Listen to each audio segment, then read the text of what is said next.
everybody, welcome to the final show of Season 9 of Boot-Trac Adventures. This week you're going along with me as I use my dart and bow and interlock broadheads to go after white-tailed deer in Wisconsin. Now I like to hunt mature bucks, but they can be slippery little devils, and I also like to eat venison, so those are not off the table. So we're going to head out, we're going to see who shows up and who ends up in my freezer. We hope you enjoy the show. Hey everybody, it is the afternoon of October 3rd. We're heading into my lease right now. I had a spike in pressure. It's going to hold stable now, and then starting tonight she's really going to spike up. Going into a spot where I checked camera, I seen some good bucks coming through there. Got about a half a mile or so walk, get up in the stand, and hopefully one of the big boys will come cruising by. We're going to be, they just cleared this field, so we're going to be going up on the ridge. There's acorns and stuff up there. See what happens. So let's get going and cross your fingers. Hopefully we have some luck.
This segment brought to you by Scenic Bluffs Outfitters, North Central Wisconsin's guide service for fish, deer, turkey, bear in zones C and E, and now Wisconsin elk hunts too.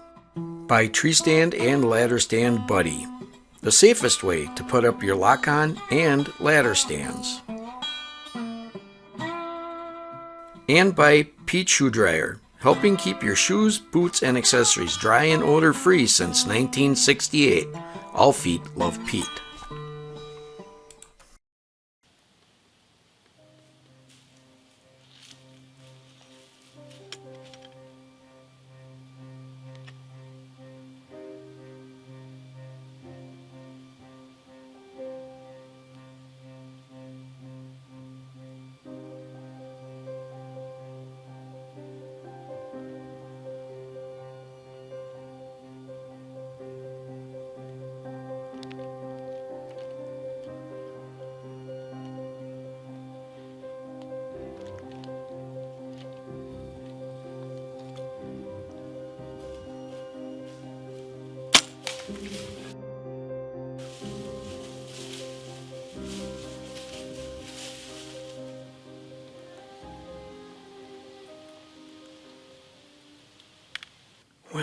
I guess I was right with the pressure spiking the way it did. The deer were moving around. I didn't even get up in the stand. I was getting my POV cameras ready to put out, and I had a doe walk through about 40 yards away. 20 to 6 right now. I shot that doe. I just shot the doe. That was about 20 after 5. Before that, I heard a couple of bucks just sparring back here and kind of grunting at each other, but they never came through. That's what I thought when I seen this deer. I thought that was one of the bucks, but I'm not sure what happened with the shot. I see the arrow, I mean, it hit and it made penetration, but it popped back out.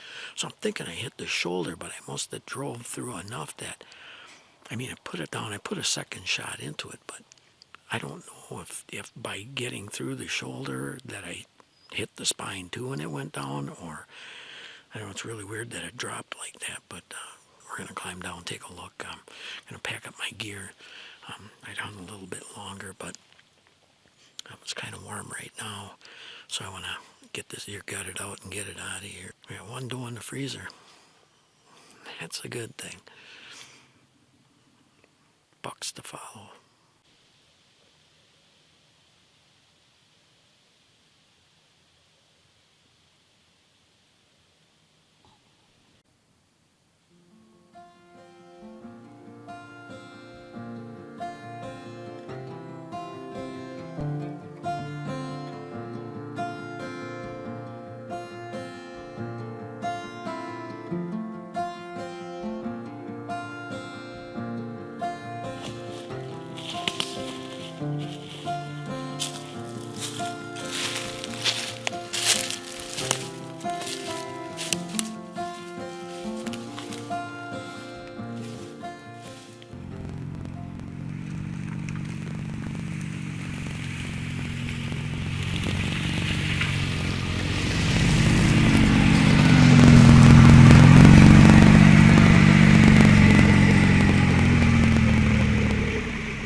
Well, here we are. It's the next day, and we got our mature doe that we shot last night.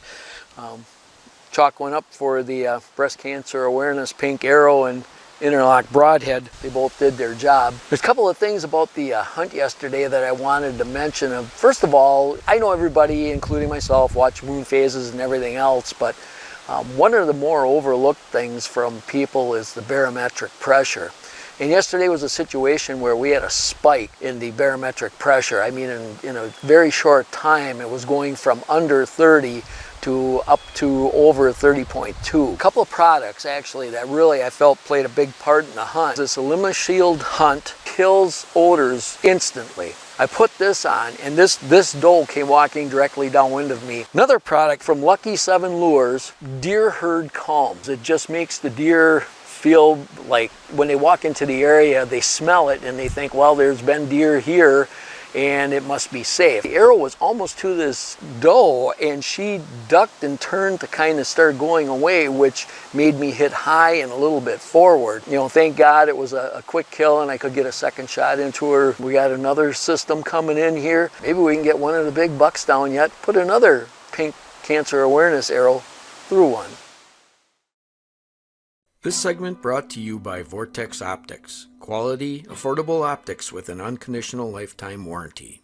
By Interlock Broadheads. American-made mechanical and fixed blade broadheads that fly like field points and put your game down fast. And by Paradise Valley Concrete Specialties. Based in Warrens, Wisconsin, they can do all types of flatwork and concrete construction, specializing in stamped and colored patios, sidewalks, and driveways.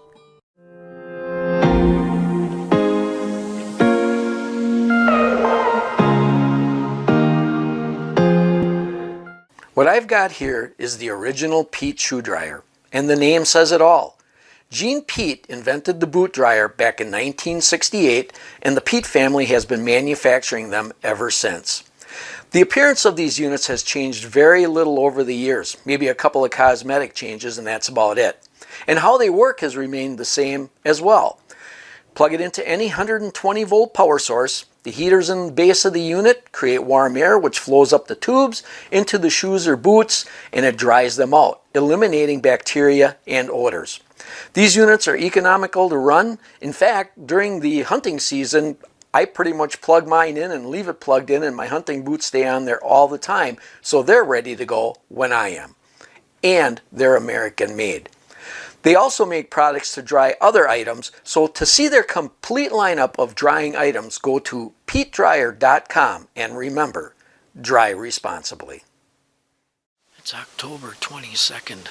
It's the afternoon. Got pretty warm today. It's around 70, but it's been cooler than the last 2 days where it was in the 80s. We have a nice cold front coming in, and it's been dry. We haven't had rain for I don't know how long. But I checked a couple of cameras, some of the ponds that I got, and I've got one spot. I mean, the deer are coming to all the water spots, but I got one where they've been coming in on a really regular basis. I got one nice 8-pointer coming in, so we moved in there. We're going to hopefully be able to put one down tonight. We've got some winds. The winds are switching around. They're going to be going to the northwest. And it's supposed to drop down tomorrow. The high is like 59. So I'm hoping the weather change is going to get the deer up on their feet. So we're going to quiet down, wait to see what shows up for a drink of water. I could put another doe in the freezer, wouldn't hurt my feelings.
Well, I had a couple of nice mature does come in to get a drink of water.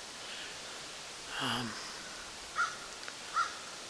didn't get the camera swung around because she backed up, and I knew she was a little bit nervous. I don't know what they caught, but she started to back up, turn around, and she was starting to go back. So I took the shot at her over here. I'm going to go down and check the arrow. I think I hit her good. But I seen her run. She arced around and about 40 yards out, and I thought I heard her go down, but I'm not sure. We'll end up waiting a while or whatever, but I'm going to go down and check the arrow and see what the blood looks like.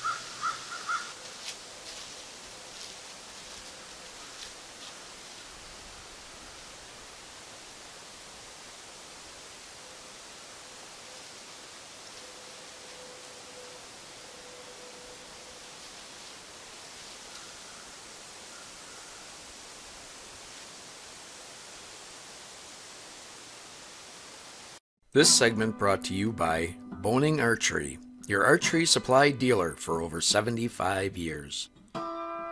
Reveal Cellular Trail Cams. Scenic Bluffs Outfitters, your hunting and fishing outfitter and land management specialist in north central Wisconsin. And by Paradise Valley Concrete Specialties. Based in Warrens, Wisconsin, they can do all types of flatwork and concrete construction, specializing in stamped and colored patios, sidewalks, and driveways. Well, we've got good blood on the arrow all the way down. interlock did its job. I did also watch the shot on the footage, and it looked really good. Pretty much a center punch, should be double lung. One neighbor is going to come and help track it, so hopefully we'll have some luck. Let's go get it. So here's where we left off on the blood trail, and we're going to see where it goes.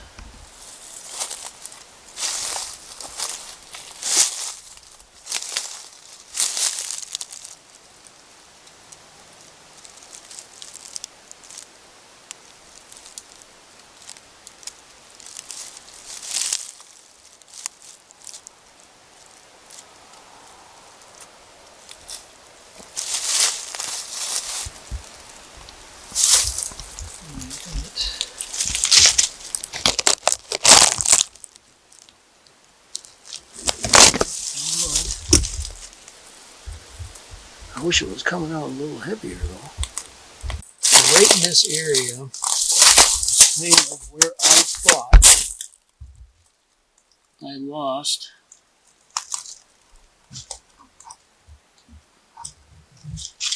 or heard the deer's crash.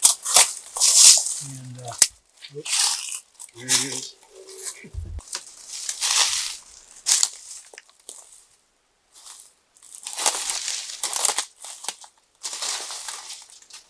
Wow, that thing's a beast.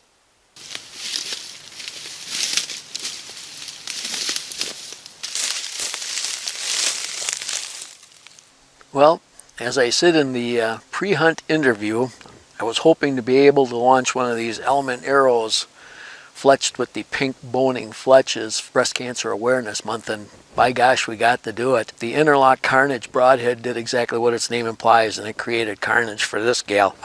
It happened pretty quick. I didn't see her coming until she was like 40 yards away. She came in, I should say, around the bend of the food plot, and came up, took her drink. Another one came up, and then I heard a noise underneath me, and I wasn't sure if there was another deer coming in underneath me or if it was a squirrel or what, and that's kind of what got her on edge, and she started backing up.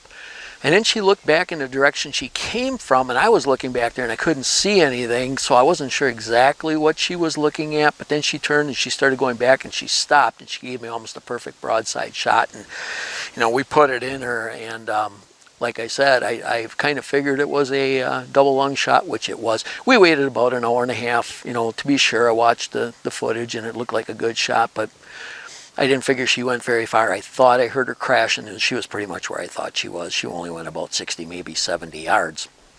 So we got her, you know, in the cooler, got her cooled down. This doe was a lot bigger. When I first walked up to her, I texted my wife Nancy. I said, this thing is a horse, you know. And by gosh, I got her back here. I weighed it. She's 132, almost 133 pounds dressed. That's pretty good for a doe. So she's a lot of good eats here. So we're gonna get back after it. We're late October. Things are starting to get going on the rut. Haven't seen a whole lot of activity yet, but it's starting in. I'm hoping now we've got some colder weather coming up the next couple of days, but then it's gonna jump back mid-70s, almost 80. So I'm hoping these next couple of days where it's colder, it's going to get down close to 30 at night, and the highs are going to be in the 50s. I'm hoping those are going to be a couple of good days for us. So we'll see how the deer react to that. But we're going to get her cleaned up in the freezer, get our equipment ready, get back after her.